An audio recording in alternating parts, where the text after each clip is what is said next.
انہی اولیاء کرام میں سے ایک مشہور ولی حضرت شیخ عبد القادر جیلانی رحمت اللہ علیہ.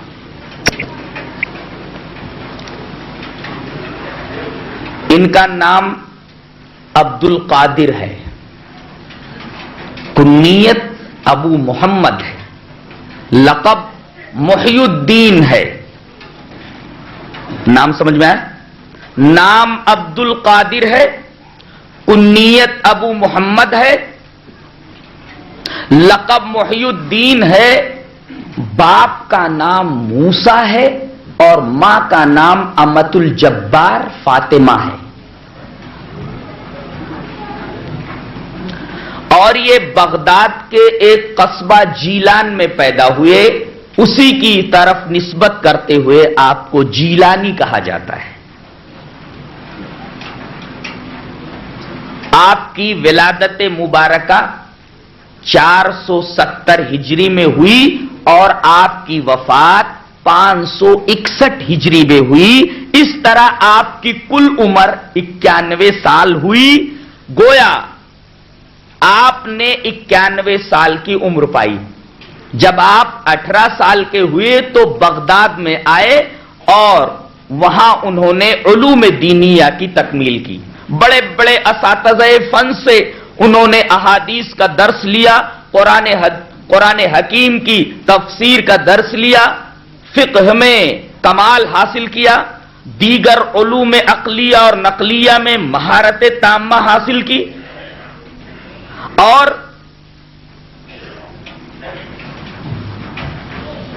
توحید اور تقوی میں اتنا آگے نکل گئے کہ اللہ تبارک و تعالی نے آپ کو ولایت کاملہ بخشی.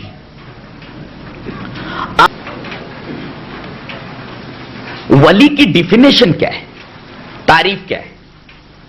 عام طور پر یہ سمجھا جاتا ہے کہ جتنی بڑی قبر ہو اتنا بڑا ولی، جتنا بڑا مزار ہو اتنا بڑا ولی، جتنا بڑا قبہ ہو اتنا بڑا ولی. اللہ تبارک و تعالی نے ولی کی کچھ تعریف کی ہے.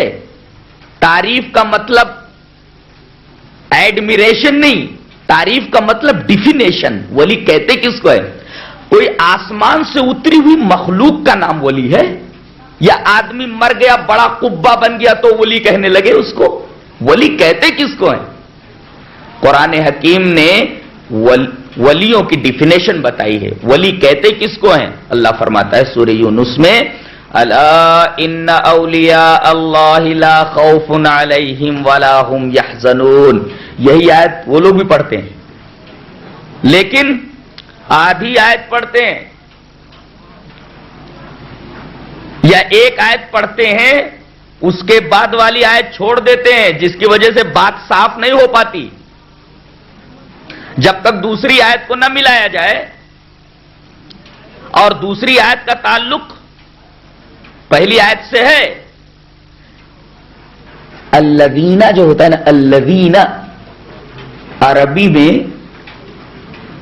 گرامر میں اس کو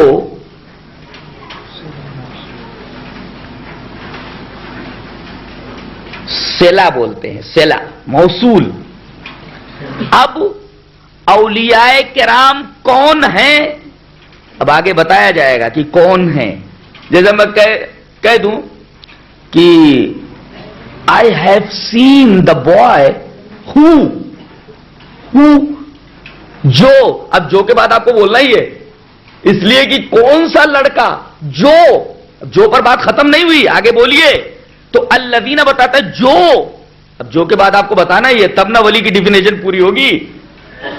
یہ جو پر رک جاتے، بعد میں کیا ہے وہ نہیں بتاتے. یہ تو ایسے ہی ہوا کہ کوئی آدمی یہ کہہ دے، یا ایھا الذین آمنوا لا تقربوا الصلاۃ، اے ایمان والو نماز کے قریب نہ جاؤ. چھٹی ہو گئی نماز کی، آیت ہے. ارے بھائی بولو، وانتم سکارا، جب تم حالت نشہ میں ہو. وانتم سکارا، جب تک وانتم سکارا کا جملہ نہیں بولیں گے تب تک بات صاف نہیں ہوتی، معنی ہی غلط ہو جائے گا، بات ہی غلط ہو جائے گی. اللہ نے فرمایا الا ان اولیاء اللہ لا خوف علیہم ولا هم یحزنون. سنو، الا مینس سنو، بیہولڈ، سنو. ان اولیاء اللہ، بے شک اللہ کے اولیاء کون ہیں؟ پہلے یہ نہیں بتایا گیا وہ کون ہے، پہلے یہ بتایا گیا کہ اولیاء ہونے کا پھل کیا ملتا ہے، یہ بتایا گیا، ثمرہ بتایا گیا، ریزلٹ. لا خوف علیہم ولا هم یحزنون، انہیں نہ تو خوف ہے اور نہ وہ غمگین ہوتے ہیں نہ ہوں گے. اس لیے کہ یحزنون مضارع ہے، اور مضارع میں دو زمانے پائے جاتے ہیں، ایک حال کا ایک استقبال کا. نہ وہ غمگین ہوتے ہیں اور نہ وہ غمگین ہوں گے، یہ رزلٹ ہے. اولیاء اللہ کون؟ جو، اب بتایا گیا کہ جو الذین آمنوا، جو ایمان لائے، توحید پرست ہوئے، توحید کو قبول کیا انہوں نے، وَكَانُوا يَتَّقُونَ، اور انہوں نے تقوی کے ساتھ اپنی زندگی بسر کی. یہ ولی کی تعریف ہے. ولی کی تعریف کیا ہے؟ جو ایمان لانے کے بعد تقوی کی زندگی گزارے، وہی آدمی ولی ہے. عام طور پر یہ سمجھا جاتا ہے کہ اولیاء کرام آسمان سے اتری ہوئی کوئی عجیب و غریب مخلوق ہیں، ان کو اولیاء کرام کہا جاتا ہے. قرآن حکیم نے ولی کی ڈیفینیشن بتا دی ہے، جو ایمان والا ہو، جس کی زندگی میں توحید کامل ہو اور ساتھ ساتھ تقوی کی زندگی بسر کرتا ہو، وہی آدمی ولی ہے. اب جس آدمی کی توحید جتنی ہی زیادہ مضبوط ہوگی اور جس آدمی کا تقوی جتنا زیادہ بلند ہوگا، وہ اتنا بڑا ولی ہے. اس کی توحید اگر بہت زیادہ مضبوط ہے، کامل درجے کی، اور کامل درجے کا تقوی ہے، تو ولی کامل ہے. جیسے جیسے توحید کے اندر اور تقوی کے اندر کمی آتی جائے گی، ویسے ویسے ولایت کا درجہ گھٹتا جائے گا.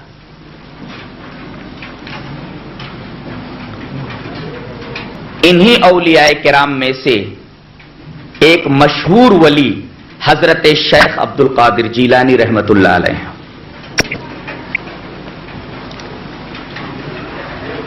ان کا نام عبد القادر ہے،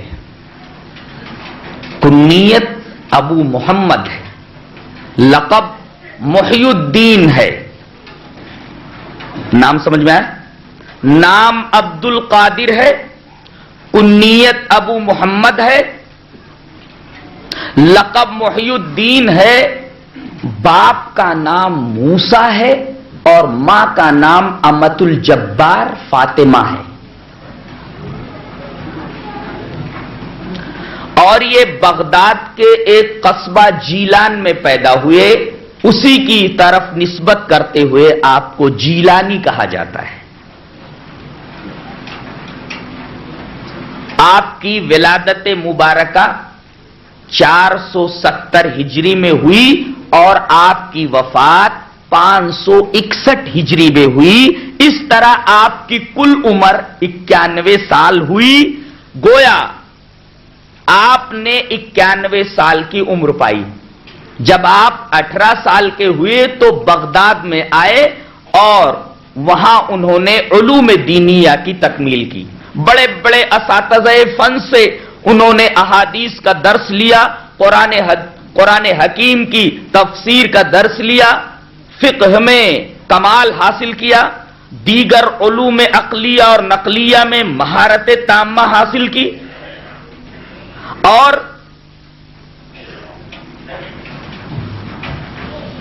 توحید اور تقوی میں اتنا آگے نکل گئے کہ اللہ تبارک و تعالی نے آپ کو ولایت کاملہ بخشی. آپ بڑے ہی پکے موحد تھے. آپ نے اپنی زندگی میں 5 کتابیں لکھی ہیں. آدمی جو ہے اپنی تحریر سے پہچانا جاتا ہے. آدمی کی فکر پہچاننی ہو تو اس کی تحریر کا مطالعہ کیجئے. آدمی کے خیالات کو پرکھنا ہو تو اس کی تحریر کا مطالعہ کیجئے. اس لیے کہ آدمی اپنی تحریروں میں جلوہ گر ہوتا ہے.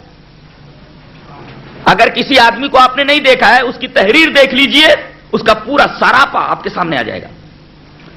آج ہم نے رسول اللہ صلی اللہ علیہ وسلم کو نہیں دیکھا ہے، لیکن رسول اللہ صلی اللہ علیہ وسلم کا حلیہ مبارک جن جن احادیث میں بیان کیا گیا ہے، ان تمام احادیث کو جمع کر لیجئے، رسول اللہ صلی اللہ علیہ وسلم ہمارے سامنے کھڑے ہو جاتے. تو انہوں نے 5 کتابیں لکھی ہیں. ایک کتاب کا نام ہے غنیۃ الطالبین، دوسری کتاب کا نام ہے فتوح الغیب، تیسری کتاب کا نام ہے الفیوزات البرہانیہ، چوتھی کتاب کا نام ہے الفتح الربانی، اور 5ویں کتاب کا نام ہے بشائر الخیرات. یہ 5 کتابیں زندگی میں آپ نے لکھی، اور ان میں سے 2 بہت مشہور ہوئیں، اور دنیا کی تمام زندہ زبانوں میں اس کا ترجمہ موجود ہے. اردو میں بھی ان دونوں کتابوں کا ترجمہ ہمارے درمیان موجود ہے. وہ دونوں کتابیں کون کون سی ہیں جن کا ترجمہ دنیا کی تمام زندہ زبانوں میں ہو چکا ہے اور اردو میں بھی ان کا ترجمہ موجود ہے؟ غنیۃ الطالبین ہے اور فتوح الغیب. جس طرح انبیاء کرام کا طریقہ ہوتا ہے کہ جب وہ اپنی امت کی طرف مبعوث کیے جاتے ہیں، بھیجے جاتے ہیں، تو سب سے پہلا درس وہ اپنی امت کے سامنے تقوی اور توحید کا رکھتے ہیں. بلکہ یوں کہہ لیجئے آپ کہ سب سے پہلے وہ توحید ہی کا درس دیتے ہیں. اللہ تبارک و تعالی نے اس سلسلے میں ایک ضابطہ، ایک قاعدہ بتا دیا ہے. وَمَا أَرْسَلْنَا مِن قَبْلِكَ مِن رَّسُولٍ إِلَّا نُوحِي إِلَيْهِ أَنَّهُ لَا إِلَٰهَ إِلَّا أَنَا فَاعْبُدُونِ. اے ہمارے رسول، ہم نے آپ سے پہلے جتنے رسول اس دنیا میں ان کی امتوں کی طرف بھیجے، ہر ایک سے یہ کہا کہ سب سے پہلے تم اپنی امت کے سامنے توحید کا درس رکھو. ان سے یہ کہو کہ توحید اپنی مضبوط کریں، صرف اور صرف اللہ کی عبادت کریں. چنانچہ ہم دیکھتے ہیں کہ حضرت نوح علیہ السلام کو جب ان کی امت کی طرف بھیجا گیا تو سب سے پہلے انہوں نے توحید ہی کا درس رکھا. اللہ فرماتا ہے سورہ ہود میں وَلَقَدْ أَرْسَلْنَا نُوحًا إِلَىٰ قَوْمِهِ إِنِّي لَكُمْ نَذِيرٌ مُّبِينٌ أَلَّا تَعْبُدُوا إِلَّا اللَّهَ إِنِّي أَخَافُ عَلَيْكُمْ عَذَابَ يَوْمٍ أَلِيمٍ. اور تحقیق کہ ہم نے نوح کو ان کی قوم کی طرف بھیجا تو انہوں نے آ کر کے یہ کہا کہ اے میری قوم، میں تمہارے لیے کھلا ہوا ڈرانے والا ہوں. تو اللہ تعبدوا الا اللہ، تو تم کیوں ڈائریکشن دے رہے ہو بھائی؟ سب ایک طرف سے کیوں پریشان کر رہے ہو بھائی؟ جو آدمی جا رہا ہے اسے جانے دیجئے، سب لوگ ڈائریکشن مت دو. اللہ تعبدوا الا اللہ، انہوں نے یہ کہا کہ تم لوگ اللہ کے علاوہ کسی کی عبادت نہ کرو. بے شک میں دردناک دن کے عذاب سے ڈرتا ہوں. یہ آیات بتا رہی ہے کہ حضرت نوح علیہ السلام نے سب سے پہلا درس جو اپنی امت کے سامنے رکھا وہ توحید ہی کا درس تھا. اسی طرح ہم حضرت ہود کو دیکھتے ہیں، انہوں نے اپنی قوم عاد کے سامنے جو درس رکھا، سب سے پہلا درس توحید تھا. اللہ فرماتا ہے وَإِلَىٰ عَادٍ أَخَاهُمْ هُودًا قَالَ يَا قَوْمِ اعْبُدُوا اللَّهَ مَا لَكُم مِّنْ إِلَٰهٍ غَيْرُهُ إِنْ أَنتُمْ إِلَّا مُفْتَرُونَ. اور ہم نے عاد کی طرف ان کے بھائی ہود کو بھیجا تو انہوں نے کہا کہ اللہ کے علاوہ تمہارا کوئی معبود نہیں ہے، تم صرف اسی کی عبادت کرو. حضرت ہود نے بھی اپنی قوم عاد کے سامنے پہلا درس توحید ہی رکھا. اسی طرح ہم حضرت صالح کو دیکھتے ہیں کہ انہوں نے اپنی قوم کے سامنے سب سے پہلا درس توحید ہی رکھا. اللہ فرماتا ہے وَإِلَىٰ ثَمُودَ أَخَاهُمْ صَالِحًا قَالَ يَا قَوْمِ اعْبُدُوا اللَّهَ مَا لَكُم مِّنْ إِلَٰهٍ غَيْرُهُ. اور سمود کی طرف ان کے بھائی صالح علیہ السلام کو بھیجا گیا، انہوں نے کہا کہ اللہ کے علاوہ تمہارا کوئی معبود نہیں. گویا کہ حضرت صالح علیہ السلام نے اپنی قوم سمود کے سامنے سب سے پہلا درس توحیدی رکھا. حضرت شعیب علیہ السلام کو دیکھیے، اللہ فرماتا ہے وَإِلَىٰ مَدْيَنَ أَخَاهُمْ شُعَيْبًا قال یا قوم اعبدوا اللہ ما لکم من الہ غیرہ، اور مدین کی طرف حضرت شعیب کو بھیجا گیا. حضرت شعیب علیہ السلام نے اپنی امت کے سامنے جو پہلا درس رکھا وہ یہی کہ ما لکم من الہ غیرہ، اللہ کے علاوہ تمہارا کوئی بھی معبود نہیں ہے. ثابت یہ ہوا کہ انبیاء کرام کا طریقہ یہ تھا کہ جب وہ اپنی امتوں کی طرف مبعوث کیے جاتے تھے تو سب سے پہلا درس وہ اپنی امت کے سامنے توحید ہی کا رکھتے تھے.